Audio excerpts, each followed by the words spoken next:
তৃণমূলের লোককে বিজেপি সাজিয়ে তৃণমূলে জয়েন করানো হচ্ছে।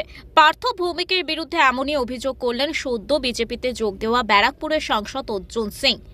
উল্লেখ্য, রবিবার নৈহাটি দৌগাছিয়া দাসপাড়ায় 40 জন বিজেপি কর্মী তৃণমূলে যোগ দিয়েছেন। তারপরেই পার্থ বলেছেন, অর্জুন বিজেপিতে আসায় আর কেউ গেরুয়া শিবিরে থাকবে না। দাসপাড়ার বিজেপি সব কর্মী নেতারা 40 জন। কি মনে হচ্ছে দাদা এখানে এসে?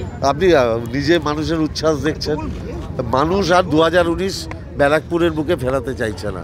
বলছি বিজেপি থেকে সব কেউ আর চাইছে না। এবার দেখুন না, আমি চাই যদি আমার বন্ধু বিজেপির ক্যান্ডিডেট হয়, বিজেপি করার লোক আর ইসে থাকবে না ব্যারাকপুরে।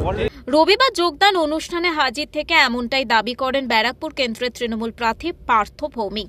এরপরই রবিবার রাতে বিজেপির এক সভায় যোগ দেন অর্জুন এবং ব্যারাকপুর স্টেশন চত্বরে হওয়া দলীয় এক সভা থেকে সাংসদ অর্জুন সিং দাবি করেন, তৃণমূলের লোককে বিজেপি বানিয়ে যোগদান করানো হচ্ছে। তিনি আরও বলেন, একটু অপেক্ষা করুন, নৈহাটিতেও তৃণমূল হারবে। এখন দেখবেন নৈহাটি থেকে হাজার হাজার তৃণমূল কর্মী বিজেপিতে আসবে।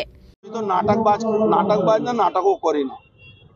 তৃণমূলের লোককে বিজেপি বানিয়ে তাকে জয়েন করাতে হয়েছে, এর থেকে দুঃখ ব্যাপার কি আছে?